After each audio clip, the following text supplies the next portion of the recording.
Hello guys, कैसे हो आप सब लोग। Welcome to Jhakaas class 7 and this is Vyomkesh. और आज हम पढ़ने जा रहे हैं आप ही के क्लास 7 साइंस एनसीईआरटी के चैप्टर नंबर 7। क्या है? Weather, climate and adaptation of animal to climate. अरे सर, कितना बड़ा नाम है इस चैप्टर का। अब तक हमने इतना बड़ा नाम नहीं सुना था। अभी 2-3 ऐसा नाम सुनोगे बड़ा बड़ा। चैप्टर भी थोड़ा बड़ा बड़ा होगा, पर मैं तुमको बहुत आसान भाषाओं में ये सब क्लियर करवा दूंगा और ऐसे पढ़ाऊंगा कि अगर तुमने अच्छे से पढ़ लिया ना तो तुम्हारे एग्जाम में बहुत अच्छे बहुत अच्छे नंबर आने वाले हैं। So without wasting our time let's start the topic. एक वीडियोस में पूरा नंबर, ये एक ही वीडियोस देखोगे, फिर एक्सरसाइज भी देखना। इस वीडियो में लेक्चर कंप्लीट हो जाएगा, फिर एक्सरसाइज भी सर्च करना। Class chapter 7 class 7 science exercise by जकास class 7 लिख देना। बाय जो भी चैप्टर का नाम है उसका एक्सरसाइज लेक्चर, तो तुम्हें बेस्ट वीडियोस मिल जाएगा यूट्यूब पे। हाँ, तो पहला क्या है, हम जब घर से क्लाउडी मौसम में, मान लो बाहर का मौसम कैसा है, क्लाउडी है, बादल वाला है, क्लाउडी मौसम है। सो घर वाले क्या बोलते हैं, अगर घर में आपके मम्मी हो पापा हो, क्या बोलते हैं, बेटा छाता लेके जा। या फिर आपके पापा भी होंगे तो वो छाता लेके जाते होंगे जब बारिश का मौसम होता है, बाहर बादल थोड़े दिख रहे होते हैं, भले ही बारिश ना हो, पर हम क्लाउडी मौसम में अम्ब्रेला लेके निकलते हैं। जिनको ये आदत नहीं होती है वो बिन वजह बारिश में भीगते हैं। सर हम तो जानबूझ के भीगने जाते हैं बिना अम्ब्रेला के। तो पर अगर कोई दूर जा रही हो तो फंस सकते हो, तो क्लाउडी अगर सीजन है तो तुम अम्ब्रेला लेके जाना। वैसे विंटर में हम क्या करते हैं, विंटर वेयर्स क्या है, स्वेटर्स, मफलर, ये सब पहन के जाते हैं बाहर। सो ये सब क्या है, विंटर्स, रेन, क्लाउडी, ये क्या है, वेदर है, मतलब टाइप्स ऑफ क्लाइमेट है। ये सब क्या है, वेदर है। वेदर क्या है, वेदर रिपोर्ट, वेदर हेडिंग लगाओ। वेदर रिपोर्ट जो होता है, जो टीवी में दिखाता है, अखबारों में आता है, ये बताता है ना, कल दिल्ली में बहुत बारिश होने वाली है, दिल्ली को मिला yellow warning, orange warning. Delhi में कल 40 डिग्री सेंटीग्रेड की धूप होने वाली है।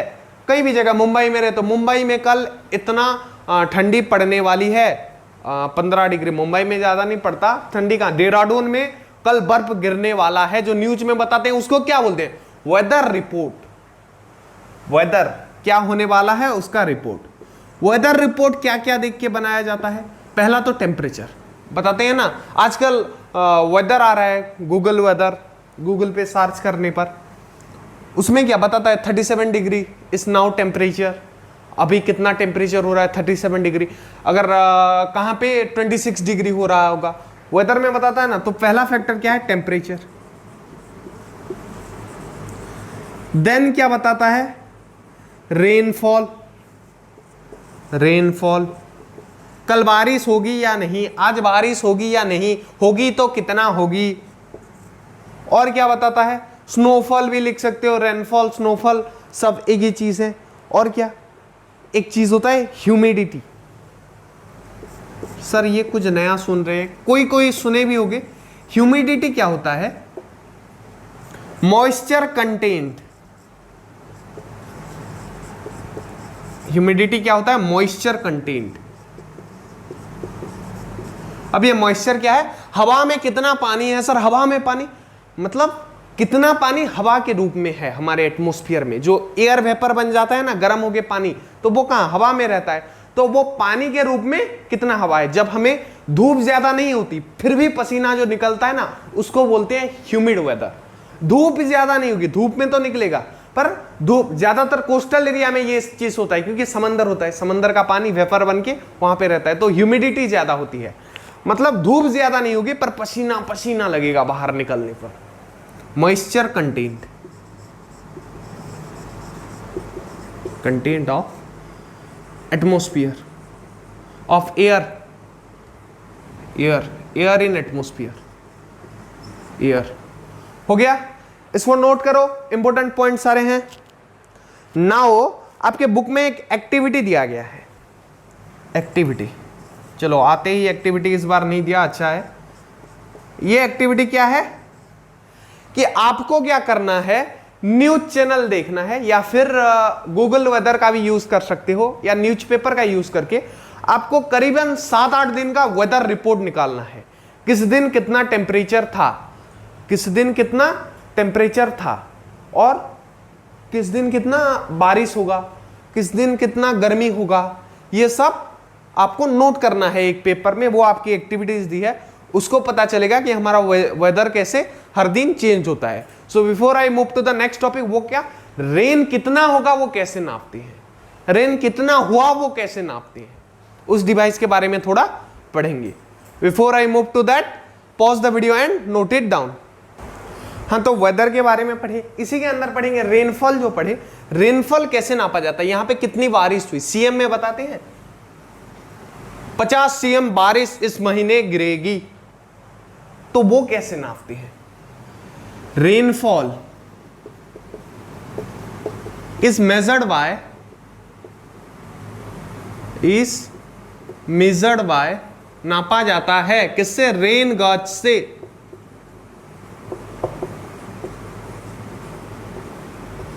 और मैंने वेदर का एग्जांपल देके तो समझा लिया, रेनफॉल, टेम्परेचर, ह्यूमिडिटी, ये सब वेदर के अंदर जाता है। वेदर का किताबी डेफिनेशन क्या है,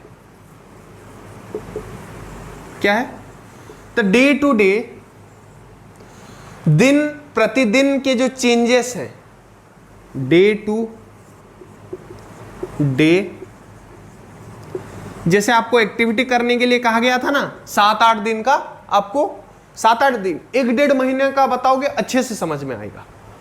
क्या करना है, 1-1.5 महीने का हर दिन का तुम टेम्परेचर लिखो, रेनफॉल की मात्रा लिखो, जितना भी वेदर रिपोर्ट पूरा तैयार करो। क्या क्या होता है, humidity, rainfall, temperature, day to day change in atmosphere,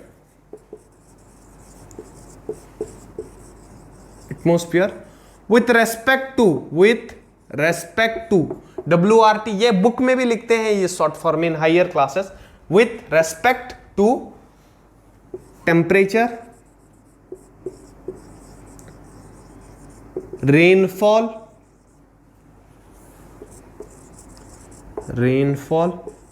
humidity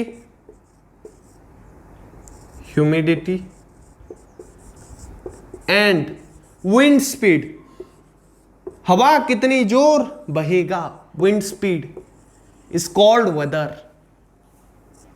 sir कितना लंबा डेफिनेशन नहीं है ये, इज कॉल्ड वेदर। इसको नोट कर लो, ये पूछा जा सकता है, व्हाट इज वेदर। वेदर क्या है, हमारे दिन प्रतिदिन में जो चेंज होते हैं, हर दिन एक जैसा थोड़ी ना होता है। किस दिन बारिश होता है, कभी कभी धूप निकल जाता है, बहुत गर्मी लगती है, किसी दिन बिना धूप के गर्मी लगती है, किस दिन पकौड़े तलने वाला मौसम होता है, किस दिन बहुत बारिश होती है, फ्लड भी आ जाता है कहीं कहीं पे। तो दिन प्रतिदिन जो चेंज होते हैं इन एटमोस्फियर, कहां पे चेंज होते हैं, हमारे चारों तरफ क्या है, एटमोस्फियर में चेंज होते हैं। विथ रेस्पेक्ट टू, किसके चेंजेस होते हैं, टेम्परेचर में, कभी ठंडी लगती है, कभी गर्मी लगती है। रेनफॉल, कभी धूप हो जाती है, कभी बारिश हो जाती है। ह्यूमिडिटी, बिना धूप के जब पसीना आती है उस क्लाइमेट को बोलते हैं ह्यूमिड क्लाइमेट। मॉइस्चर कंटेंट ज्यादा हो जाता है, कभी पूरा कम हो जाता है, जैसे गर्मियों में। एंड विंड स्पीड, किसी दिन हवा जोर जोर से बहता है। हम जो गुड़ी पतंग उड़ाते हैं, पतंग जब उड़ाते हैं तो हवा का बहाव अगर नहीं है उस दिन तो पतंग नहीं उड़ेगी। विंड स्पीड, ये सब के चेंजेस जो एटमॉस्फेयर में होंगे उसी को बोलते हैं वेदर। समझ गए, आसान फंडा है, डेफिनेशन को नोट कर लो। इसीलिए ही एक्टिविटी दिया गया था ताकि तुम वेदर के बारे में जान सको। तो इतना कुछ चेंजेस हो रहा है, इतना कुछ चेंजेस हो रहा है, और तुम्हें पता है कभी कभार अभी अभी धूप होती है और कुछ ही देर बाद सडन बारिश शुरू हो जाती है। सो ये जो वेदर रिपोर्ट निकालते हैं पहले कुछ दिनों से कि 1 महीने बाद ऐसा होगा, 2 दिन बाद ऐसा होगा, या फिर कल ऐसा होगा, तो वो बहुत कॉम्प्लेक्स होता है, वो 100% सही कभी नहीं होता है। क्योंकि यार हमें लगता है कि धूप हो रहा है और सडन अगर बारिश शुरू हो जाती है तो वो बेचारे भी तो इंसान है ना। So weather is very complex to predict, उतना आसान नहीं है। Weather is very complex to predict, ये बहुत कॉम्प्लेक्स होता है प्रेडिक्ट करने में।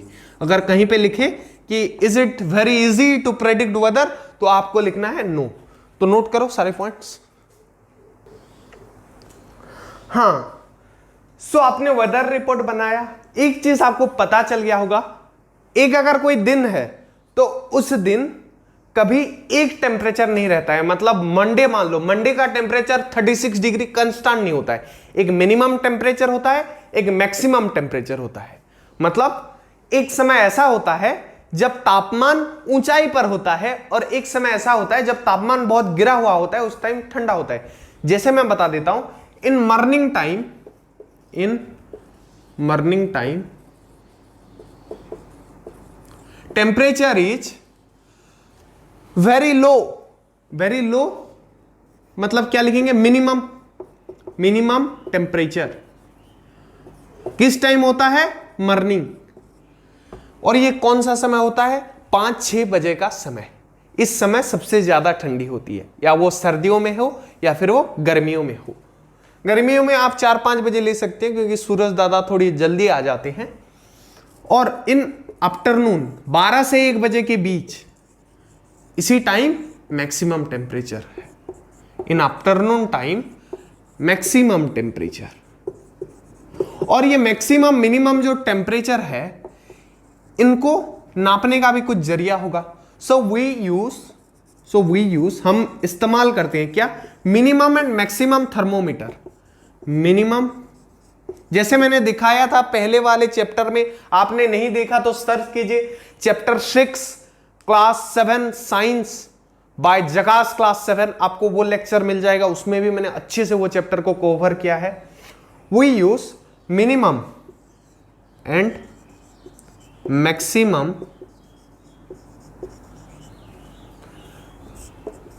Thermometer to measure it. उस थर्मोमीटर का ही नाम है minimum thermometer and maximum thermometer to measure it. और आपके बुक में अभी मेघालय और शिलोंग का ग्राफ गया है कि कैसे वो दिन भर वहां पे कैसे ठंडी पड़ती है, सुबह के टाइम ज्यादा और दोपहर में थोड़ा वहां पे गर्म होता है। वो ज्यादातर क्या ठंडा जगह है, कूल प्लेस है। तो उस ग्राफ से आपको एनालाइज करना है, जो मैंने बता दिया कि मॉर्निंग टाइम में ठंडा होगा और इवनिंग टाइम में, आफ्टरनून टाइम में गर्मी होगी। तो और एक बात हमें पता चलता है कि change in temperature is caused by सन।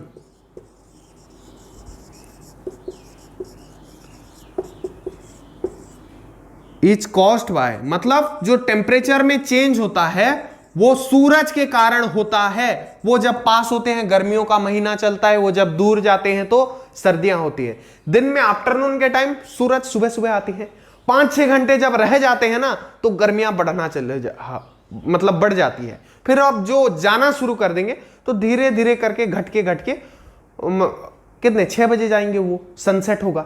उसके बाद टेम्परेचर घटेगा, घटते घटते सुबह के 6 बज जाते हैं, फिर सूरज दादा चले आते हैं, तो फिर दोपहर में फिर गर्मी बढ़ जाती है। तो उन्हीं के वजह से टेम्परेचर में उतार चढ़ाव होता है, समझ गए। और हमें क्या पता है, sun is ultimate source of energy. Sun is ultimate source of energy. Sir ये हर चैप्टर में एक बार दिया है क्या, sun is ultimate source of energy? जी वो है अल्टीमेट सोर्स, तो देना तो पड़ेगा बुक को। बुक वाला अपने मन से थोड़ी ना लिखेगा कुछ। और एक बात, different places have different temperature. अलग जगह पे अलग टेम्परेचर होता है। आप चले जाइए माउंटेन्स एरिया में, वहां पे एक तरह का टेम्परेचर होता है। हिमालयस पे जाएंगे ठंडी पड़ेगी। आप साउथ इंडिया में चले जाएंगे बहुत गर्मी होगी, लाइक केरला में बहुत गर्मी होती है, तमिलनाडु। और आप राजस्थान में चले जाओगे, राजस्थान स्टेट का नाम है, और वहां पे क्या डेजर्ट है जिसको रेगिस्तान कहा जाता है। वहां पे कैसा होता है, दिन में कड़कड़ाती धूप होती है, गर्मी होती है, और रात को ठंडा पड़ता है। रात को सर्दी भी उतनी ही होती है, वो अलग प्रकार का टेम्परेचर है। कोस्टल एरिया में ह्यूमिडिटी से भरा हुआ होता है। So different places have different temperature. यहां पे लिख दो, different places have different temperature. और अगर आप बोले तो आप ऐसे एक एग्जांपल ले लेना, जैसे माउंटेन्स का टेम्परेचर अलग होता है, कोस्टल का अलग होता है, और केरला वर्सेस आप हिमालय कंपेयर कर सकते हो। राजस्थान डेजर्ट का टेम्परेचर अलग होता है, कंपेयर कर सकते हो। Different places different temperature. So एक टॉपिक यहां पे होता है and before I move to the next topic, pause the video and note it down. तो सन के बारे में थोड़ा पढ़े, तो अब मैं सनसेट सनराइज थोड़ा बता दूंगा। सनसेट एंड सनराइज हेडिंग लगा लो। 1-2 मार्क का क्वेश्चन यहां से भी 1 मार्क का ज्यादातर पूछा जाता है। सनसेट एंड सनराइज, सूर्यास्त और सूर्योदय। तो यहां पे क्या होता है, हम पहले एग्जांपल लेते हैं समर का। तो समर में तुमने देखा होगा सुबह बहुत जल्दी होती है, सुबह बहुत जल्दी होता है। सो सनराइज क्या होगा, अर्ली होगा। बहुत जल्दी होती है ना, सच में होता है वो जल्दी, हमें नहीं लगता। मतलब अगर इन जनरल 6-7 बजे हो रहा है तो 5 बजे हो जाएगा, मतलब आधा 1 घंटा इधर चला आता है, अर्ली हो जाता है। और विंटर में, विंटर मतलब सर्दियों में हमने देखा है सर्दियां होती है सुबह सुबह, तो सनराइज भी थोड़ा लेट होता है। सनराइज भी थोड़ा लेट होता है, आधा 1 घंटा लेट हो जाता है सन का राइज, सूर्योदय। कहां पे, सर्दियों में थोड़ा लेट होता है। और सनसेट इसका उल्टा होगा, समर में। समर में सनसेट क्या होता है, लेट होता है। 7 बजे तक, 8 बजे तक अंधेरा नहीं जाता। अलग अलग जगह पे अलग अलग होते हैं। जैसे अगर आप चले जाएंगे वेस्टर्न इंडिया में, तो वहां पे समर में 7:30-8 बजे तक अंधेरा नहीं होता। ईस्टर्न में चले जाएंगे तो वहां पे इन जनरल 5 बजे तक हो जाता है, ज्यादा ईस्टर्न में। मिडिल में 6 बजे होता है। और अगर गर्मियों का मौसम हो गया तो आधा 1 घंटा स्किप हो जाएगा, उधर लेट में होगा। समर में सनसेट लेट होता है, और विंटर में सनसेट भी, सूर्यास्त भी जल्दी हो जाता है, अर्ली। हाँ, तो इसको नोट कर लो before I move to climate, the next topic. हाँ, सो नेक्स्ट टॉपिक क्या है, क्लाइमेट। यह वेदर को रिकॉर्ड करता है। इन लोगों को बोला जाता है मेटीरियोलॉजिस्ट। क्या बोलते हैं, मेटीरियोलॉजिस्ट, वेदर को रिकॉर्ड करने वाले को। और इसी से ही क्लाइमेट आएगा, वेदर से ही। मेटीरियोलॉजिस्ट, रिकॉर्ड वेदर। ये जो वेदर को फोरकास्ट करते हैं, उससे पहले उसका अनुमान लगाया जाता है, वो काम मेटीरियोलॉजिस्ट का होता है। और फिर क्या, the average pattern of weather. Weather का एवरेज पैटर्न मतलब मान लो हम एग्जांपल ले लेते हैं राजस्थान का। वहां का एवरेज पैटर्न ऑफ वेदर क्या रहेगा, वहां पे कैसा रहेगा वेदर, ज्यादातर टाइम डेजर्ट में क्या, गर्मी ही होती है। तो एवरेज पैटर्न क्या होगा, गर्मी ही होगा। For a long period of time, लंबे समय के लिए जो भी एवरेज पैटर्न रहेगा, कितना लंबा, 25 साल जितना लंबा। For a long period of time, like 25 years, 25 साल तक वहां पे गर्मी ही हो रही है। ईयर्स, ऐसा नहीं कि कंटिन्यूअस हो रही है। एवरेजली अगर हम साल का आंकड़ा निकालेंगे तो वहां पे ज्यादातर तापमान ऊंचा ही रहता है, तो एवरेज पैटर्न हाई है, तो वो क्लाइमेट कैसा है, हॉट है।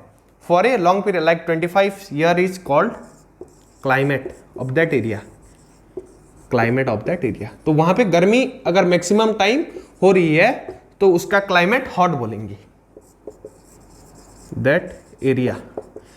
जैसे हिमालय में ज्यादातर टाइम क्या होता है, बर्फ पड़ता है, ठंडा होता है, बहुत कम टाइम ना, गर्मी नहीं होती है, बस वो नॉर्मल टेम्परेचर में आता है कुछ टाइम के लिए, जो वो लोग समर बोलते हैं, उसमें भी कुछ गर्मी नहीं होती है, बस कुछ देर के लिए नॉर्मल टेम्परेचर होता है, लाइक लद्दाख रीजियन। तो उनका क्लाइमेट कैसा होगा? 25 साल से वहां पे ठंडी हो रही है मैक्सिमम टाइम, तो that is cold climate. Rajasthan में 25 साल से गर्मी हो रही है, that's why it is hot climate. So climate का डेफिनेशन ये है, इसको पहले नोट कर लो। सो नेक्स्ट आपके लिए एक ग्राफ दिया हुआ है। ग्राफ क्या है? किसी भी स्टेट का ग्राफ ले लीजिए और उसमें हम मीन टेम्परेचर कैसे फाइंड करते हैं। मान लो ऐसा कुछ एक ग्राफ है, यहां पे मंथ लिखा हुआ है, जनवरी, फरवरी, मार्च, अप्रैल, मई, जून, जुलाई, अगस्त, ये सब है। और यहां पे क्या है? 10 डिग्री, 20 डिग्री, 30 डिग्री, 40 डिग्री, चलो 40 डिग्री तक लेते हैं, यहाँ पे 50 भी ले लेते हैं। सो जनवरी मौसम कैसा होता है? ठंडा होता है। यहाँ पे रहेगा ग्राफ शुरू कहाँ से होगा? जनवरी से, तो नीचे रहेगा। फिर फरवरी में थोड़ा थोड़ा करके बढ़ता है, मार्च में बढ़ता है, मई में सबसे ज़्यादा होता है टेम्परेचर, फिर जून में भी थोड़ा ऐसे कांस्टेंट रहता है, फिर घटता घटता घटता घटता फिर दिसंबर में फिर नीचे आ जाएगा। सो ऐसा कुछ ग्राफ होगा। तो थ्रू आउट द ईयर इसका मीन टेम्परेचर कितना रहा? मान लो यहाँ पे 10 रहा जनवरी में, फरवरी में 15 या 20 रहा। ये सब टेम्परेचर को हम मिला देंगे जितना जितना रहेगा और डिवाइडेड बाय 12 कर देंगे। सर हमें दिन का टेम्परेचर मालूम होगा, तो 30 दिन का जो भी टेम्परेचर होगा, अगर 30 डे का महीना है 30 दिन का, 31 डे का महीना है तो 31 दिन का, उतना टेम्परेचर ऐड करके डिवाइडेड बाय 30 या फिर 31, जितने दिन का वो महीना है वो डिवाइड कर देंगे, तो वो उस महीने का मीन टेम्परेचर निकलेगा। उस महीने का मीन टेम्परेचर, मीन टेम्परेचर मतलब क्या? Average temperature. मैथ में पढ़ेंगे हम स्टैटिस्टिक में मीन, मोड, मीडियन। मीन मतलब एवरेज, एवरेज मतलब समझ रहे हो ना, कि सबको मिला के डिवाइड करने के बाद जो मिलता है उसी को हम एवरेज बोलते हैं। तो पूरे महीने का क्या, 12 महीने के मीन टेम्परेचर को ऐड करके डिवाइडेड बाय 12 कर देंगे, तो वो पूरे साल का मीन टेम्परेचर वही होने वाला है। Before I move to the next topic, pause the video and note it down. कर लिया? कर लिया? चलो, तो अब हम थोड़ा स्टेट का एग्जांपल लेके उनके क्लाइमेट को मैं बताने वाला हूं। फर्स्ट कहां से शुरू करें? ईस्ट, वेस्ट, नॉर्थ, साउथ, कहां से? चलो बोलो, तुम जहां से बोलोगे वहीं से शुरू करेंगे। कहां से? ऊपर से शुरू करते हैं। चलो, नॉर्थ में। नॉर्थ में ज्यादातर टेम्परेचर कैसा होगा? हिमालय से वहां पे हिमालयन माउंटेन है। सो नॉर्थ में, इंडिया की बात कर रहे हैं हम, वर्ल्ड की बात नहीं कर रहे हैं। वर्ल्ड में भी नॉर्थ में ऊपर पोल होता है, हाँ वो बात में पढ़ेंगे, पहले इंडिया की बात करते हैं। नॉर्थ में क्या होता है? कोल्ड क्लाइमेट, ठंडा क्लाइमेट होता है। अब कहां? चलो कश्मीर से चलते हैं कन्याकुमारी, साउथ में। सो साउथ में कैसा टेम्परेचर होगा? Hot climate, hot climate. Rajasthan में कैसा होगा? वेस्ट जो है, राजस्थान का क्लाइमेट कैसा है? राजस्थान का क्लाइमेट भी हॉट ही है। राजस्थान, उसका क्लाइमेट कैसा है? हॉट है। नॉर्थ ईस्ट की तरफ चले जाएंगे, आसाम, मेघालय, ये सब जहां पे हैं, सिक्किम, इसको कौन सा पार्ट कहा जाता है? North east. नॉर्थ ईस्ट, इस पार्ट में क्या होता है? ज्यादातर टाइम यहां पे गर्म या ठंडा नहीं होता, यहां पे बारिश होती है, इसलिए इसके क्लाइमेट को वेट क्लाइमेट कहा जाता है। वेट क्लाइमेट, गीला क्लाइमेट, क्योंकि ज्यादातर टाइम यहां पे बारिश होता है। सर ईस्ट का नहीं बताए, ईस्ट आपके बुक में भी नहीं दिया है तो जानने की जरूरत नहीं है। नॉर्थ का कोल्ड, साउथ का हॉट क्लाइमेट। राजस्थान दिया है, वेस्ट बोल के नहीं लिखा है, क्योंकि अगर हम वेस्ट में महाराष्ट्र भी आएगा, वहां का क्लाइमेट थोड़ा अलग होगा, हॉट नहीं होगा वहां का क्लाइमेट उतना राजस्थान जितना। और नॉर्थ ईस्ट में ज्यादातर वो जो स्टेट हैं, जब आप इंडिया मैप बनाते हो ना, यहाँ पे क्रॉस करके जो ऐसे एक जगह होता है ना, यही है नॉर्थ ईस्ट पार्ट, इसी को नॉर्थ ईस्ट पार्ट बोला जाता है। और वहां पे क्या होता है? Wet climate due to rain, heavy rainfall. So before I move to the next topic, important है, कुछ नहीं तो वो नॉर्थ ईस्ट का और राजस्थान का याद कर लो। तो अलग अलग क्लाइमेट पे, अलग अलग जगह पे अलग अलग क्लाइमेट होते हैं, तो अलग अलग क्लाइमेट में अलग अलग ऑर्गेनिज्म रहेंगे। सो वो उसको कैसे एडेप्ट करते हैं। सो वही नेक्स्ट टॉपिक है climate and adaptation. Climate and adaptation, एक क्लाइमेट और वहां के ऑर्गेनिज्म उसको एडेप्ट कैसे करते हैं, उसको अपना कैसे लेते हैं। अगर हम कोई बहुत ठंडे जगह पे चले जाएं, लाइक ग्रीनलैंड, पोलर, अंटार्कटिका चलो लेते हैं, तो क्या हम वहां पे टिक पाएंगे? पर वहां पे भी तो ऑर्गेनिज्म है, भले ह्यूमन नहीं है पर ऑर्गेनिज्म तो है ना बहुत सारे। तो वो उस क्लाइमेट को कैसे अपना पाए और हम नहीं अपना पाए। So due to special feature in extreme cold region, organism है स्पेशल फीचर्स, और वो क्या क्या है वो पढ़ेंगे। Region, organism has special features, उनके पास स्पेशल फीचर्स होते हैं। क्या है वो स्पेशल फीचर्स, वो डिस्कस करेंगे पोलर रीजन टॉपिक में। हाँ, पोलर रीजन क्या है? Extreme cold region. एक काम करता हूं, मैं आपके लिए एक ग्लोब लेके आता हूं, फिर समझाऊंगा अच्छे से। मैं ग्लोब्स लेके आ गया। ग्लोब्स, ये पृथ्वी है हमारी, ये ऐसे रहेगा। यहां से सूरज मान लो रोशनी आएगी यहां से, ये यहां पे ज्यादा पड़ती है। ये देखो पोलर रीजन जहां पे गर्मी होती है, ये जगह पे ज्यादा पड़ती है। तो कहां पे रोशनी नहीं पड़ती? ये ऊपर की तरफ और ये नीचे की तरफ। तो नीचे की तरफ क्या है? अंटार्कटिका है, देखो अंटार्कटिका। इस जगह पे बहुत ठंडी होती है, कोई रहता ही नहीं है। अब हम चलते हैं ऊपर की तरफ। ऊपर की तरफ भी सूरज की रोशनी नहीं पड़ रही थी। ये जो ऊपर की तरह और नीचे की तरह, ये देखो दो डंडा घुसा हुआ है। पृथ्वी भी इसके ये जैसे घूम रहा है ना, ये डंडे के चारों तरफ ऐसे घूम रहा है, ये घूमा, वैसे पृथ्वी भी घूमती है सूरज के चारों तरफ और ऐसे भी घूमती है। इस जगह पे ये डंडा है तो इसको पोल बोलते हैं। जैसे इलेक्ट्रिक पोल होता है, इसको अर्थ का पोल बोलते हैं। और ये पोल वाले इलाके को ना पोलर रीजन बोलते हैं। ये पोल वाले इलाके को पोलर रीजन बोलते हैं।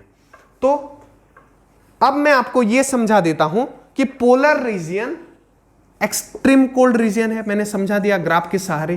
Polar region extreme cold reason है।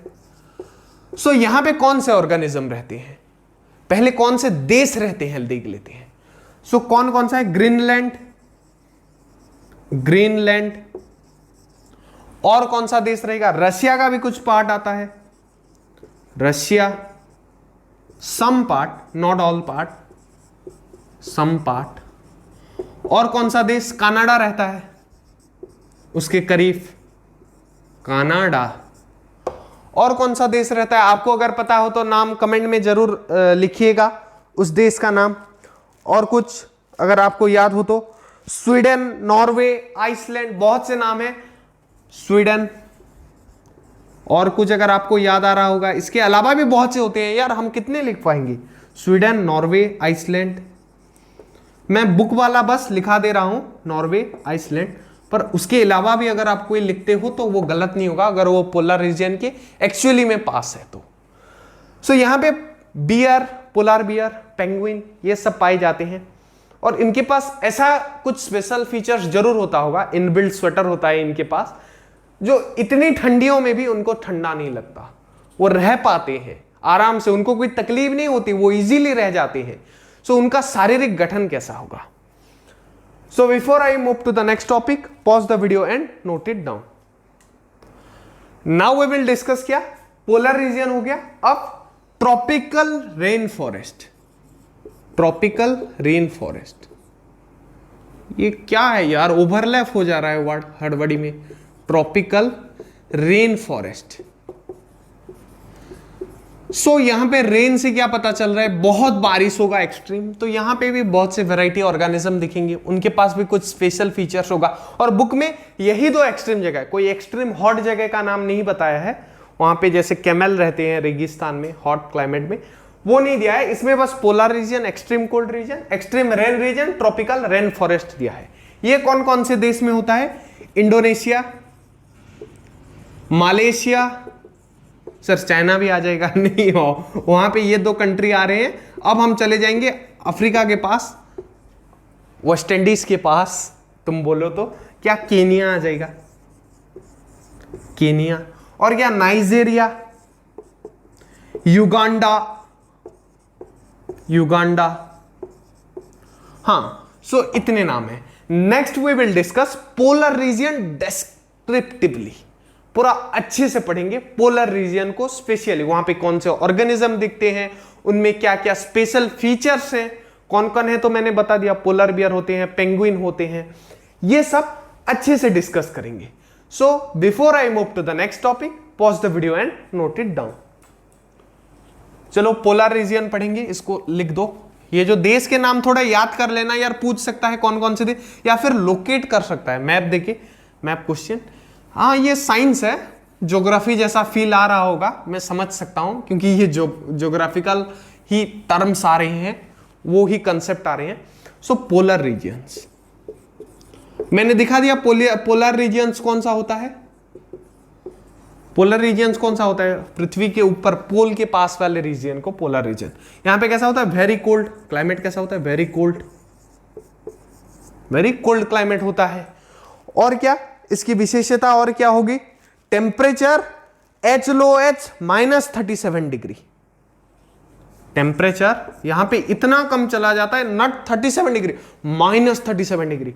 इंडिया में लद्दाख रीजन में अगर लोएस्ट टेम्परेचर जहां पे बर्फ जम जाते हैं पूरा, वो 0 डिग्री, -1 डिग्री, -2 डिग्री में वो हाल हो जाता है। यहां पे देखो कौन सा टेम्परेचर है, -37 degree, -37 degree, -37 degree centigrade, not Fahrenheit. Fahrenheit मतलब तो कुछ ज्यादा कम नहीं हुआ है, अगर -37 डिग्री फ़ारेनहाइट मतलब। अब क्या पोलर बियर्स यहां पे रहते हैं, इनकी क्या विशेषता है, पोलर बियर, पोलर बियर यहां पे रहते हैं ना, उनकी विशेषता क्या है, व्हाइट फर, इनके पास व्हाइट बाल होते हैं बड़े बड़े, जिससे ये बर्फ में ढक लेते हैं अपने आप को बर्फ में ऐसे ढक लेते हैं। तो उनका आंख बंद कर देंगे तो ये आईब्रोस वाला बाल भी व्हाइट होता है, तो उनको कोई पहचान नहीं सकता। सो ये उनको कैसे हेल्प करता है, एक तो सर्दियों में छुपने के लिए, किन से, उनको Uनको खा जाएंगे, मार डालेंगे, उनसे, इंसान ही मारते हैं उनको ज्यादातर, उनसे बचने के लिए help in white for, help to safe from predator, predator मतलब उसका शिकारी, safe from predator, and predator से बचने के साथ साथ and also help to catch prey, मतलब उसका शिकार करने में भी ये व्हाइट वाला फर इस्तेमाल होता है, मदद करता है।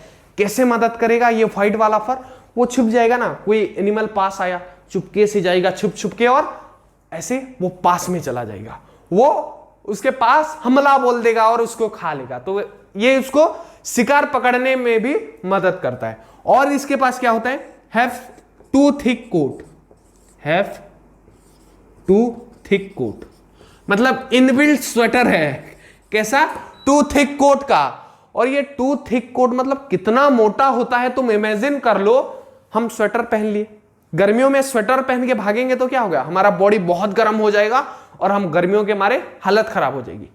ये इतने सर्दियों में -37 डिग्री सेंटीग्रेड में अगर पोलर बियर ज्यादा दौड़ देना, उसका कोट कितना मोटा है इमेजिन कर लो, तो उसको ओवर हीटिंग का इशू हो जाता है, उसको ओवर हीटिंग का इशू हो जाता है। क्यों, क्योंकि वो कोट इतना मोटा है कि वो पोलर बियर को गर्म कर देता है, बहुत गर्म कर देता है, मतलब उसको फर्क ही नहीं पड़ता यार, वो इंडिया में आ जाए तो गर्मी के कारण मर जाए, इंडिया में नॉर्दर्न पार्ट में आ जाए तो भी। सो उसका उतना ज्यादा थिक कोट होता है। Next we will discuss penguin and its swimming capacity, penguin का स्विमिंग कैपेसिटी। पोलर बियर भी अच्छा स्विमर है, सो उसके बारे में पढ़ेंगे। Before that pause the video and note it down. Polar bear के 1-2 पॉइंट्स और हैं, इसको नोट कर लो, पहले कर लिया। चलो पहला क्या है, वो बहुत सूंघ सकता है, बहुत दूर से अगर भी कोई उसका शिकार आ रहा है ना, it can have the highest smell capacity, it can smell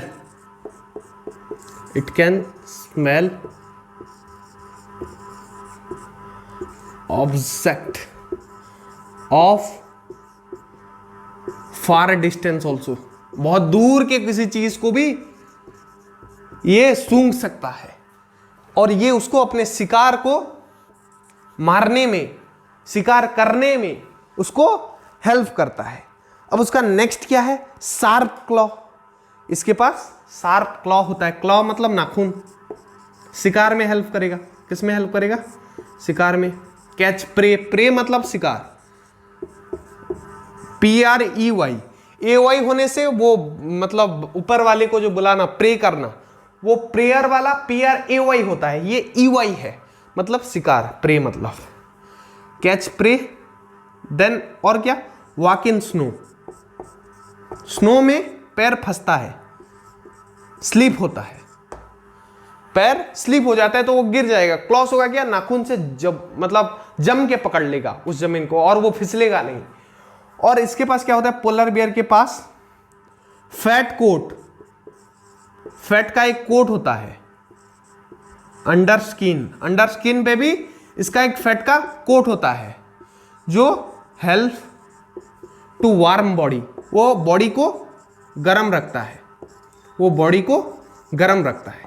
next we will move to the topic of penguin. Before that pause the video and note it down. So now penguin के तरफ हम बढ़ेंगे। Penguin,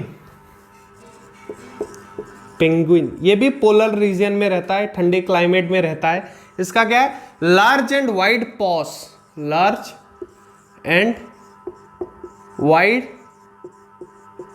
POS मतलब पैर, उसके जो पैर होते हैं वो बहुत बड़े और क्या वाइड होते हैं, चौड़े होते हैं। क्यों, टू वॉक एंड रन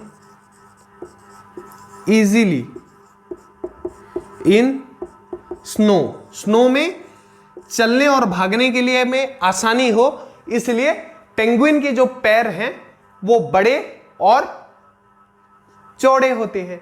समझ गए। नेक्स्ट क्या है पेंगुइन का, it can stay long duration, लंबे समय तक कहां रह सकता है, अंडर वाटर, पानी के अंदर बहुत समय तक रह सकता है बिना सांस ली। ये इसको एक क्वालिटी दी गई है, क्योंकि बर्फ पिघलेगा तो क्या बनेगा, पानी बनेगा, तो उसके अंदर भी वो छिप सकती है बहुत समय तक। नेक्स्ट क्या है पेंगुइन की खासियत, पेंगुइन की नहीं पोलर बियर की भी, बोथ, चलो दोनों का लिख देता हूं, both penguin and polar bear are good swimmer, वो बहुत अच्छे तैर सकते हैं, बहुत अच्छे से, आर गुड स्विमर,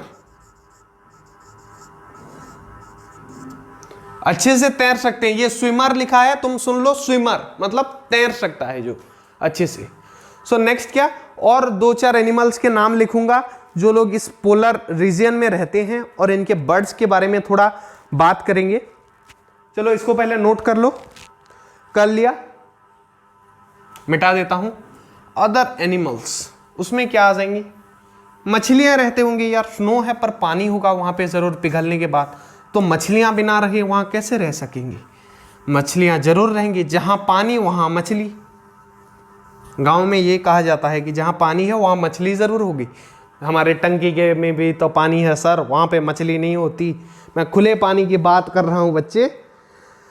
तो क्या, फिश, मस्क ऑक्सन, ये वहां के एनिमल्स के नाम है। क्या है, मछली है, फिश, सर फिश एनिमल है, हाँ एनिमल है। मस्क ऑक्सन, नाम देखो, मस्क ऑक्सन। और क्या है नाम, जैसे और क्या हो जाएंगे, बर्ड्स हो जाएंगे, डिफरेंट टाइप्स ऑफ बर्ड्स यहां पे दिख जाएंगे, बर्ड्स,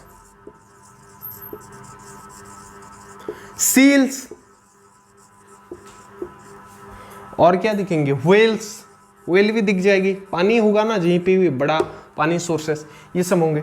बर्ड्स क्या है, इनके पास कुछ वो मोटा चमड़ी कुछ नहीं होता जिससे वजह से ये यहां पे ठहर सके, तो इनका क्या है, ये बेचारे जब एक्सट्रीम कोल्ड होता है, बर्ड माइग्रेट्स, बर्ड्स कहां पे चले जाते हैं, माइग्रेशन करते हैं, बर्ड माइग्रेट्स इन एक्सट्रीम कोल्ड, जब बहुत ज्यादा ठंडी होती है तो ये चले आते हैं। कहां पे चले आते हैं? भरतपुर राजस्थान, भरतपुर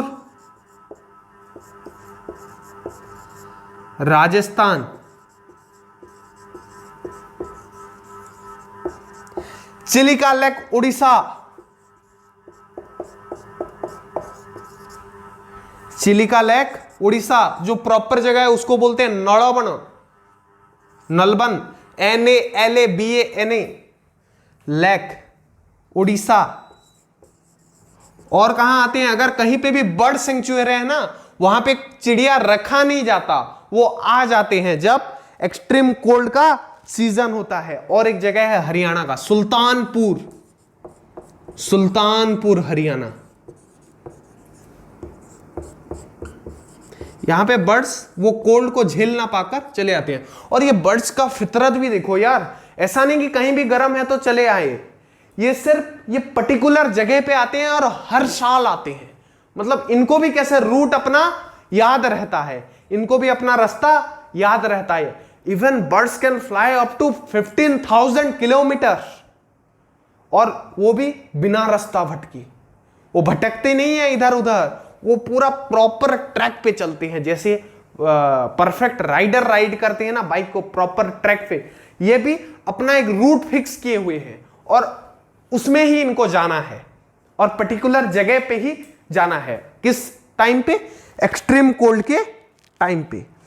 सो before I move to the next topic, that is the tropical rain forest, pause the video and note it down. So the next topic is tropical rain forest. क्या है? Tropical rain forest. Rain forest, tropical. So इसमें क्या है? Temperature थोड़ा hot होता है, hot climate,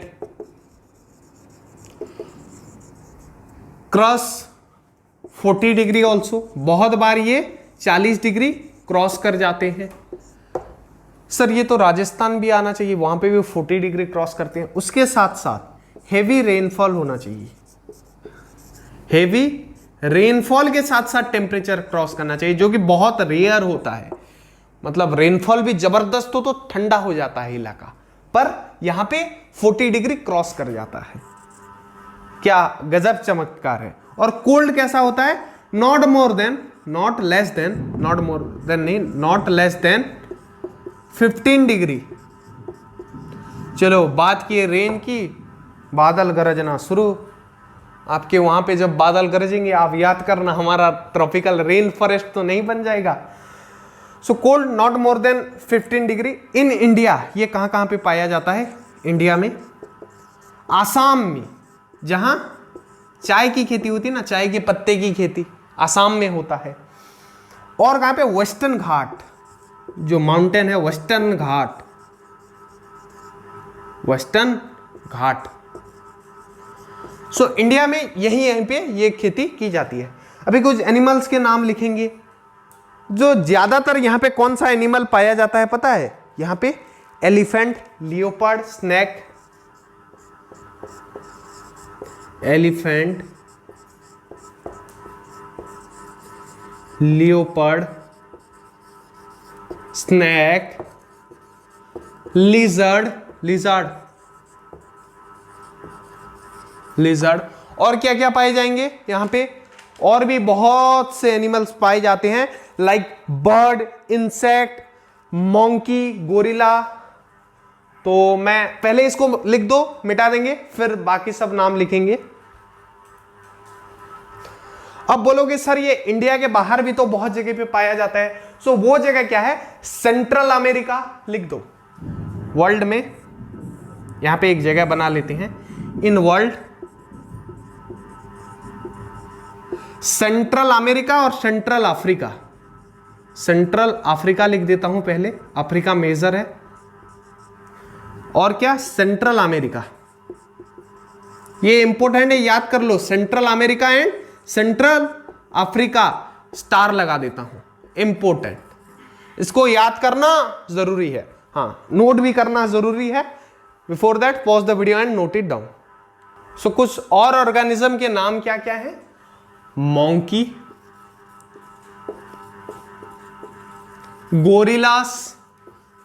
गोरिलास, chimpanzee, जो भी बोलना है बोलो, चिंपाओ भी बोलते हैं बहुत जगह पे, गोरिलास। और क्या?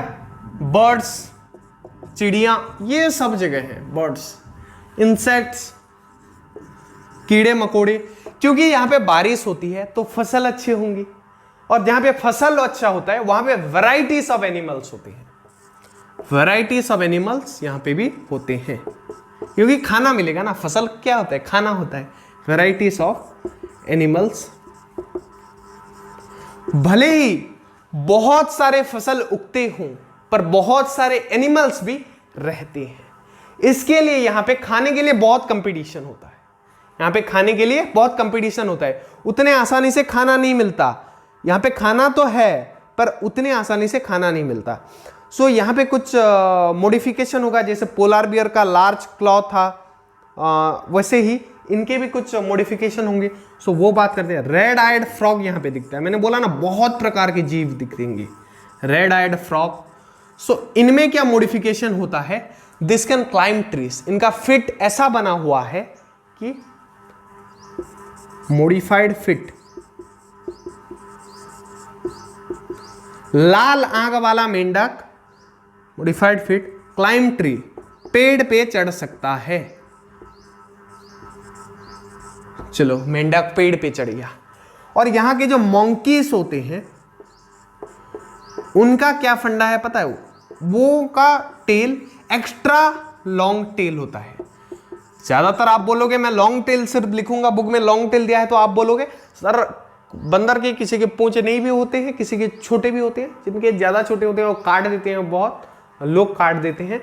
और जो लंबा होता है मंकी का, पर यहां के मंकी का थोड़ा एक्स्ट्रा लंबा होता है, थोड़ा ज्यादा लंबा होता है। यहां पे एक बर्ड्स दिखाई देता है। यहां पे एक बर्ड्स दिखाई देता है, उसका नाम है टोकान। एक नहीं, बहुत दिखाई देते हैं। इसमें मॉडिफिकेशन हुआ है। टोकान, इसका चोंच बड़ा वाला होता है। मतलब ये मान लो बर्ड का सर है ना, तो इसका चोंच कुछ इस प्रकार का होता है, इतना बड़ा। टोकान बर्ड का इसका सर इसके चोंच से बहुत छोटा होता है। ये सर है तो उससे कहीं गुना बड़ा। ये जिसके लिए इसको रहना भी बहुत हैवी हो जाता है। ये टोकन बर्ड की चोंच है, इतनी बड़ी, इतनी बड़ी। क्लियर है? Token bird. So it can reach unreachable fruit, unreachable food. Fruit भी बोल सकते हो, फल भी तो खाती है ना। अनरीचेबल फूड को ये खा सकती है because of this huge trunk, जिसके वजह से वो अनरीचेबल फूड को खा सकती है। नेक्स्ट यहां पे जो एनिमल मिलते हैं उनमें एक चीज कॉमन होती है। एक काम करो, इसको पहले नोट कर लो, इसके बाद इसको मिटा के पढ़ेंगे। नोट कर लो। हाँ, तो यहां के एनिमल के कुछ कॉमन फीचर्स होते हैं। क्या है वो? सेंसिटिव हियरिंग, वो बहुत दूर का सुन सकते हैं, क्योंकि कंपटीशन है, बोला ना कोई भी किसी को खा जाएगा। तो बचने के लिए सेंसिटिव हियरिंग भगवान ने इन्हें दिया है। और क्या दिया है? Sharp eyesight, sharp eyesight. और क्या? थिक स्किन भी दिया है बारिश से बचने के लिए, ताकि पानी अंदर तक अगर चला जाएगा पानी का प्रभाव तो इनको जल्दी क्या बुखार हो जाएगा, इनको ना हो, इसलिए थिक स्किन भी दिया है। नेक्स्ट जो एनिमल है यहां पे पाए जाते हैं उसका नाम है, बहुत विराट जानवर है, एलिफेंट, हाथी मेरा साथी। वो मैंने हाथी मेरा साथी बोल दिया, मेरा कोई साथी नहीं है जिसका नाम हाथी हो, या फिर हाथी कोई पशु मेरा साथी नहीं है। सो हाथी में क्या क्या खासियत है? इसका लॉन्ग ट्रंक होता है। इसका जो ट्रंक होता है सामने वाला पोर्शन लॉन्ग ट्रंक होता है, ये इसके मॉडिफिकेशन है। सो इससे क्या कर सकता है? ये दूर का सूंघ सकता है अपने फूड को, स्मेल। और क्या कर सकता है?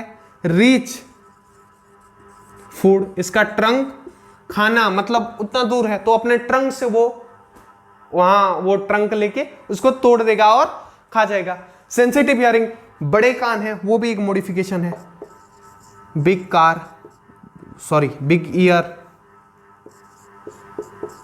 ईयर। सो ये क्या, सेंसिटिव हियरिंग, ये सब में कॉमन होता है ना, यहाँ के एनिमल में सेंसिटिव हियरिंग तो हाथी के पास भी है। सेंसिटिव हियरिंग क्या है हाथी के पास? सेंसिटिव हियरिंग है और लॉन्ग ट्रंक है। और इसका जो टस्क होता है, टस्क मतलब आगे का जो दो पोर्शन ऐसे निकले हुए होते हैं ना, उसको टस्क बोला जाता है। टस्क मॉडिफाइड, उसका काम क्या होता है बता रहा हूं, हैरान हो जाएंगे। टस्क मॉडिफाइड टू, ये कोई इंसान या मैकेनिक मॉडिफाई नहीं करता, नेचुरली मॉडिफाइड है वो।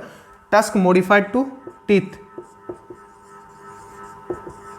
For tearing bark. सुनो, नॉर्मल बकरी भेड़ दाल पत्ता खाते हैं, हाथी पेड़ का जो बर्क होता है, उसका छाली जो होता है ना पेड़ का, उसको अपने दांत से ऐसे करके फाड़ देता है और वो खा जाता है।